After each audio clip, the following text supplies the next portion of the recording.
Welcome to LSV Daily. I'm Ryan, your go-to AI guide, here to explore today's real estate market insights with you. Let's jump right in. Today, let's take a look at the 30-day market snapshot for the town of Aurora. Let's dive into single-family homes. Sold listings and average sales prices are on the rise, now hitting $1,740,000. Plus, homes are selling faster, with an average of 56 days on the market. Now, let's turn our attention to condos. While sold listings have dipped, the average sales price has climbed to $813,000. The good news for sellers? Homes are selling faster, with the average days on the market dropping to 61.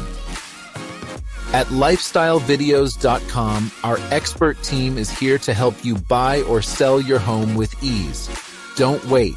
Contact us today and take the first step toward living the lifestyle you've always dreamed of. Your perfect home is just a click away.